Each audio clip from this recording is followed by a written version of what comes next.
बिहार झारखंड में हूं आपके साथ अनुपमा झा। बिहार महागठबंधन से झारखंड मुक्ति मोर्चा का चुनाव लड़ना कंफर्म हो चुका है। पटना में शनिवार को तेजस्वी यादव ने सीट शेयरिंग के फॉर्मूले का ऐलान किया। हालांकि जेएमएम की सीट वेटिंग लिस्ट में रह गई। आरजेडी ने अपने कोटे से सीट देने का वादा किया और आरजेडी के वादे के साथ ही बिहार में जेएमएम अपना दमखम दिखाने की तैयारी में जुटा हुआ है। लेकिन बीजेपी जेएमएम को उकसा रही है, तंज कस रही है, चुटकी ले रही है, नसीहत दी जा रही है। महागठबंधन में 50 सीटों पर अड़े रहना। रिपोर्ट देखिए। बिहार महागठबंधन में जेएमएम की बन गई बात। राष्ट्रीय जनता दल के खाते में 144 सीटें हेमंत सोरेन जो जेएमएम के पार्टी है अकोमोडेट करने की हो रही है। आरजेडी कोटे से चुनाव लड़ना हुआ फाइनल। सीट पर सस्पेंस जारी, सियासत भारी। जब जेएमएम झारखंड में राजद को सीट दे सकती है, यहाँ महागठबंधन में शामिल कर सकती है, तो निश्चित रूप से कम मेरे ख्याल से 50 सीट से कम पर तो इनको मानना नहीं चाहिए जेएमएम को। बिहार चुनाव में झारखंड मुक्ति मोर्चा का आरजेडी कोटे से चुनाव लड़ना तय हो गया है।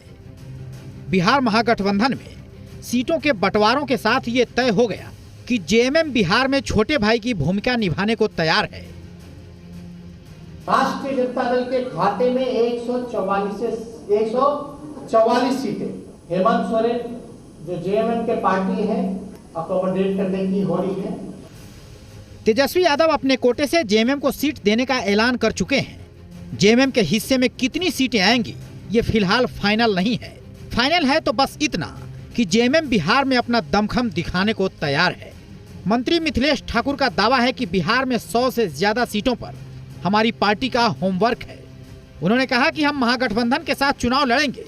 जैसे झारखंड में आरजेडी छोटे भाई की भूमिका में है, वैसे ही हम बिहार में छोटे भाई की भूमिका में रहेंगे। होमवर्क तो हमारी सैकड़ों सीटों पर है, ऐसी बात नहीं है, लेकिन जहाँ तक महागठबंधन का अंग होने की बात है तो महागठबंधन के हम अंग हैं और महागठबंधन को मजबूत करना हमारा दायित्व बनता है। इसलिए हम वहाँ जिस तरह से राष्ट्रीय जनता दल ने यहाँ छोटे भाई की भूमिका निभाई, उस तरह से हम वहाँ छोटे भाई की भूमिका में रहेंगे। जेएमएम के बिहार में चुनाव लड़ने के सवाल पर विधायक सरयू राय की दलील है कि जेएमएम का बिहार से चुनावी रिश्ता रहेगा तो झारखंड और बिहार के बीच भी एक अच्छा भाव बना रहेगा। कुछ इलाके हैं जहां आदिवासी समूह हैं, अगर 2-4 सीट मिलता है तो अच्छी बात होगी। देखिए, मुझे इसमें एक अच्छी बात यही लगती है कि जेएमएम का भी बिहार से चुनावी रिश्ता रहेगा तो झारखंड और बिहार के बीच भी एक अच्छा भाव बना रहेगा। कुछ इलाके हैं जहां आदिवासी समूह हैं, खास करके झारखंड से लगे इलाके हैं, झारखंड मुक्ति मोर्चा का कुछ प्रभाव है। भले ही जेएमएम से लेकर सरयू राय तक बिहार चुनाव में एंट्री पर उत्साहित हों, लेकिन बीजेपी को लगता है कि बिहार में जेएमएम का कोई जनाधार नहीं है। आदित्य साहू तो कह रहे हैं शौकिया चुनाव लड़ना है तो लड़ सकते हैं। वहीं बीजेपी विधायक सीपी सिंह ने भी चुटकी ली और कहा जेएमएम को बिहार में वहां कम से कम 50 सीट पर दावा करना चाहिए। जेएमएम बिहार में, चाहे महागठबंधन बिहार में, मुझे लगता है कि वर्तमान राजनीतिक परिस्थिति है उसमें कहीं दिखाई पड़ नहीं रहा है।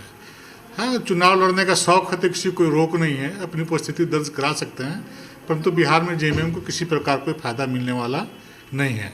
शौकिया चुनाव लड़ सकते हैं। कभी कभी हंसी लगता है, लेकिन राजनीतिक दल है, जेएमएम भी एक राजनीतिक दल है। एक बार गलती से इसके सिंबल पर 1 सीट जीत गया था। अब इसको लगने लगा कि अब हम बिहार में भी अपना करिश्मा दिखा सकते हैं। वो सीट इनके चलते नहीं जीता था, वो अपना उनका अस्तित्व था उस क्षेत्र में, इसलिए जीते थे। यह जब जेएमएम झारखंड में राजद को सीट दे सकती है, यहाँ महागठबंधन में शामिल कर सकती है, तो निश्चित रूप से कम मेरे ख्याल से 50 सीट से कम पर तो इनको मानना नहीं चाहिए जेएमएम को। बीजेपी के तंज और चुटकी पर जेएमएम महासचिव सुप्रियो भट्टाचार्य ने पलटवार किया। कहा हताशा में ऐसी बात कर रहे हैं बिहार में भी ये ठोकर खाने जा रहे हैं। उन्होंने कहा कि उनकी व्यंग्यात्मक बातें हैं, पर हम जानते हैं हमारी शक्ति कहां कहां पर है और कितनी है। देखिए, अब हताशा में लोग इसी तरह की बात करते हैं, क्योंकि ठुकराए हुए लोग हैं और बिहार में भी ठुकर खाने जा रहे हैं। तो उनका ये व्यंग्यात्मक एक बातें हैं, लेकिन हम जानते हैं हमारी शक्ति कहाँ पर है और कितनी है। उस हिसाब से हम जरूर चुनाव लड़ेंगे। बिहार महागठबंधन में जेएमएम का सीट पर सस्पेंस कभी भी छट सकता है। जेएमएम की नजर 12 सीटों पर है। हालांकि आरजेडी कितनी सीटें ऑफर करती है देखना होगा। चंदन, जी मीडिया, रांची।